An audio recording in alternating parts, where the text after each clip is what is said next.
Hello, welcome to our Physics of Sports video, the art of the push-up. In this video, we will talk about some different types of push-ups and how they affect your muscles.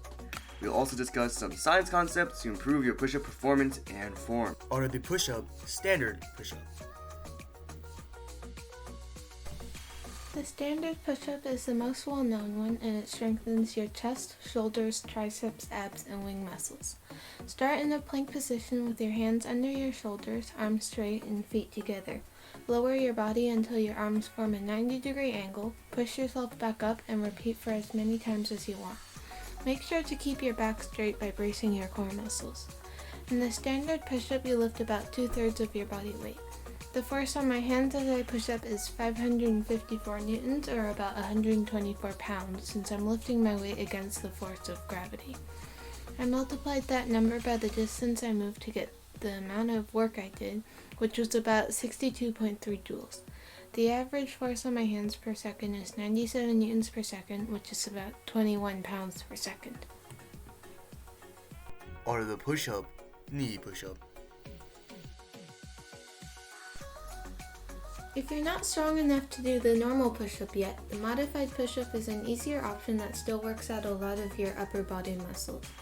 It's the same as a normal push-up, but you're on your knees instead of your toes. It's easier because your knees are supporting half of your body weight. For me, the force on my hands is 483.9 newtons, or about 108 pounds. The impulse or average force on me per second is 88 newtons per second, which is about 19 pounds per second. If you take the force and multiply it by the distance I moved, you get the amount of work I did, which is 128 joules. Art of the push-up, wide push-up. To perform a wide push-up, it's a small modification of a standard push-up, but move your hands around 4 inches wider than a standard push-up. To complete a wide push-up, you need to keep your shoulders, spine, and hips in a straight line, and lengthen your spine to keep your back straight. And make sure your hips do not swag down or point upward.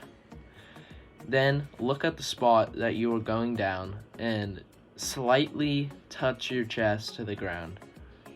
If you touch your chest fully to the ground, it could cause shoulder injuries that you do not want. And while you're going down, engage your core and gluteal muscles when you do the exercise.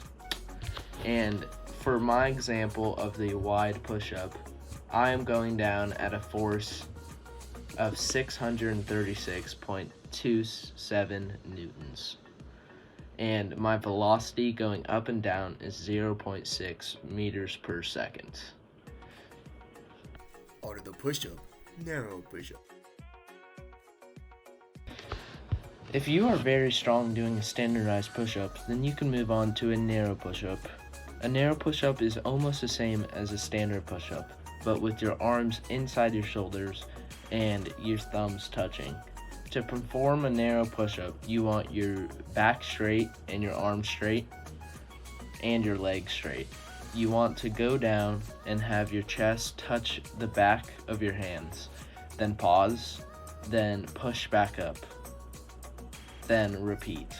In my example of the narrow push-up, I am going up and down with a force of 502.48 newtons. My velocity going up and down is 0.75 meters per second. This push-up is a little harder than a standard push-up, but once you get it down, it will be great. Art of the push-up, clap push-up. A clap push-up is a push-up where at the end you give a lot more force to push yourself in mid-air, right? And when you're in mid-air, you clap, hence the name clap push-up. The dimensions of where your hands are supposed to be are the same as just a normal push-up, and your foot placement and all that is just a normal push-up. The reason for my weird foot placement is that I don't want to come in contact with an ankle injury that I have. The clap push-up is just a push-up. At the end, just add a clap.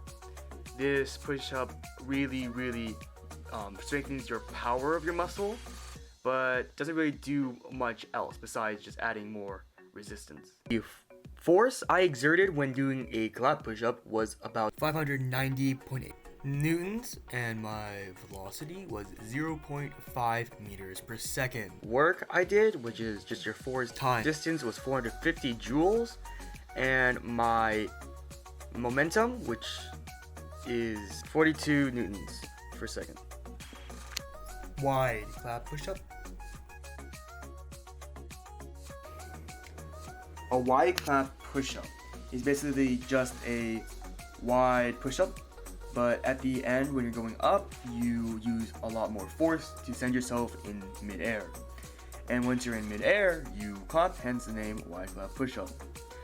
The clapping bit doesn't really add any more muscle diversity into your push-up, but it does power up your muscles to have, because it's just adding more resistance. The force I exerted when doing the wide clap push-up was 582.4 newtons. The velocity of my push-up was 0.6 meters per second. My momentum was 33.6 newtons. Work was 349.4 joules. A little tip for any clap push-up: at the end you want to give a lot more force, because now the more force you have in a small amount of time, the more impulse you have, so the higher you'll fly up. If you like the video, leave a like and subscribe, and consider commenting which one's your favorite push-up. See you guys next time.